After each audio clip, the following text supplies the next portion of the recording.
हमारे अष्टांग निमित्त शास्त्रों के अंदर ज्योतिष शास्त्र एक विशेष स्थान रखता है और पूरे भारत के अंदर, पूरे पृथ्वी पर करीब करीब मैं समझता हूँ ये ज्योतिष का क्रम है।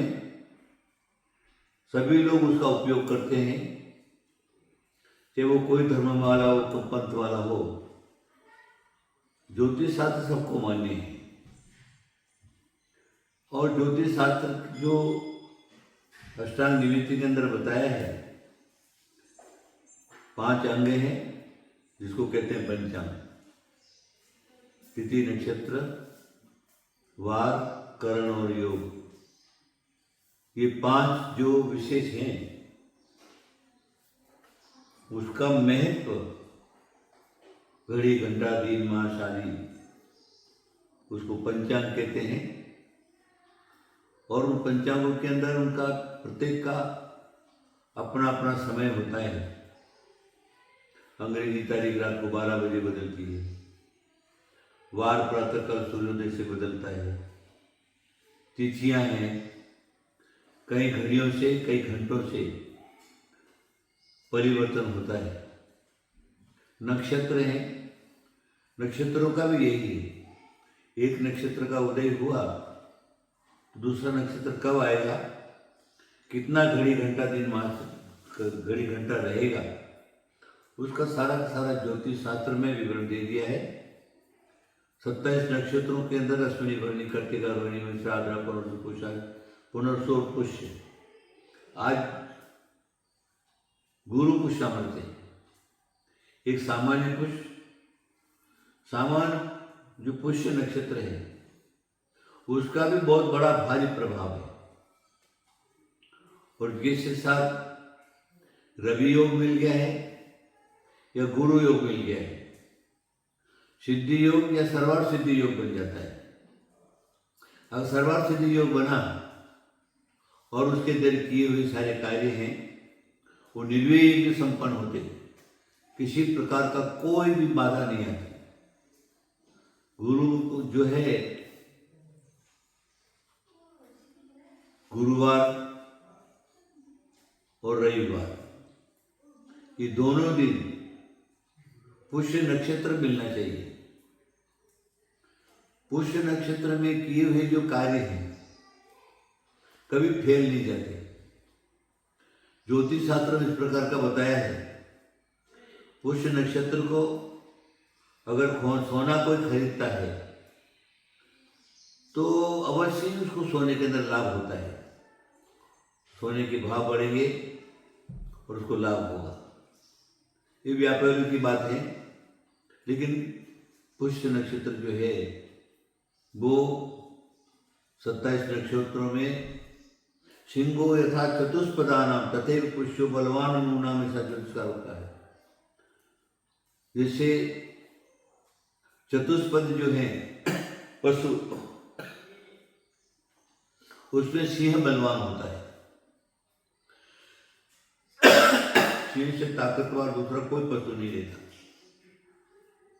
उसी प्रकार 27 नक्षत्रों के अंदर पुष्य नक्षत्र है, सभी नक्षत्रों का राजा है, बलवान है और प्रत्येक कार्य को करने वाला। लेकिन उसमें एक बात लिख दी,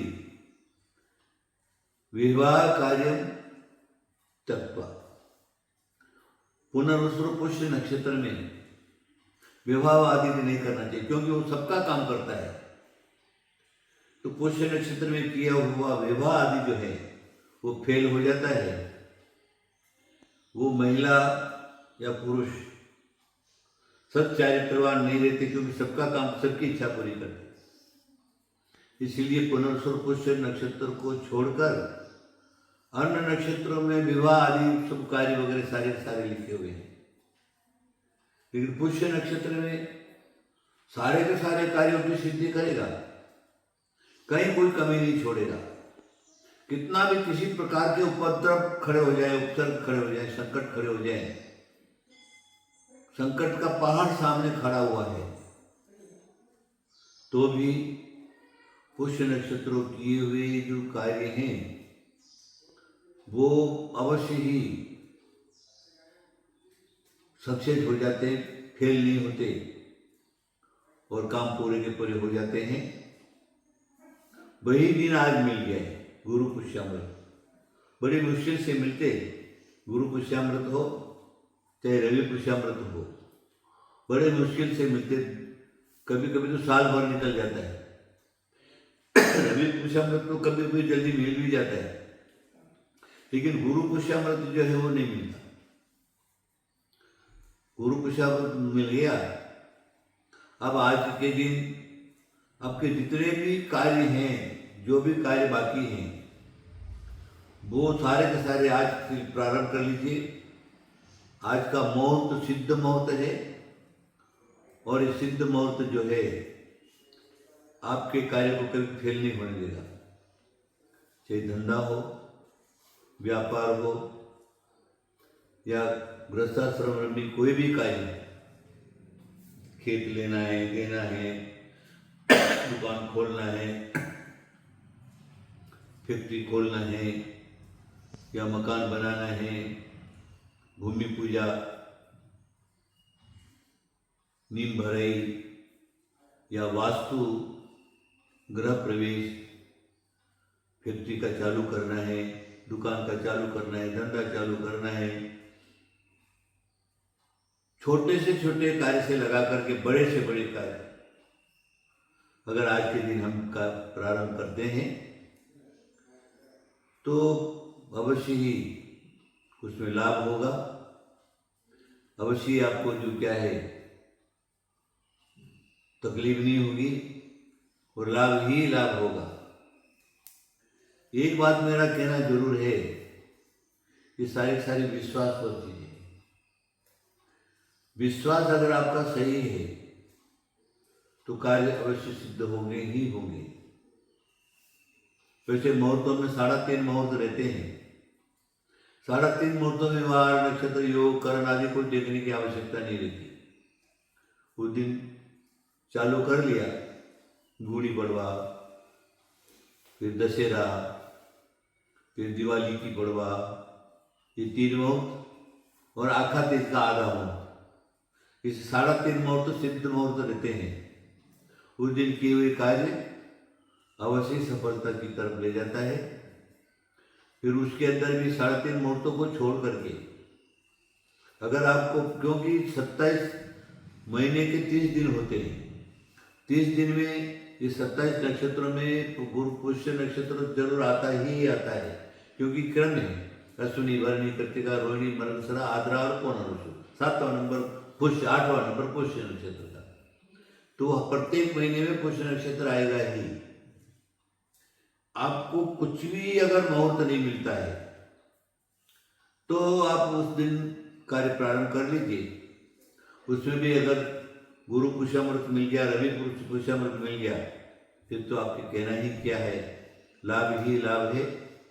आप अवश्य ही ज्योतिष शास्त्र के पर विश्वास रख करके, और मुहूर्त बड़ी चीज है। बहुत से लोग बोलते हैं मुहूर्त क्या करता है, मुहूर्त क्या करता है, चाहे जब चालू कर लो, चाहे जब चालू कर दो, ऐसा करे तो वैसा कर दे। इस प्रकार के बहुत से लोग जो क्या है, जो नास्तिकवादी हैं, वो इस प्रकार की बातें करते हैं। लेकिन ज्योतिष शास्त्र सही शास्त्र है, और ज्योतिष का 4 संचार तो भी आप आकाश में देखते ही हैं। चंद्र है, सूर्य है, नक्षत्र है, तारा है, ये सारे के सारे आकाश में आपको दिखते ही हैं। रात्रि हुई, ये सब आपको देखने को मिलते हैं। उनका प्रभाव हमारे ऊपर पड़ता है, और उसका प्रभाव पड़ा तो उसके अनुसार हमारी बुद्धि भी, हमारे कार्य भी उसे अच्छे या बुरे होने की संभावना रहती है। इसलिए ज्योतिष शास्त्र पर विश्वास रख करके अपने कार्य करिए, और उसमें भी आज पुष्य नक्षत्र है। आप कोई भी कार्य आंख मिस करके चालू कर दीजिए, आप कभी फेल नहीं होंगे। मेरा आशीर्वाद आशीर्वाद आशीर्वाद।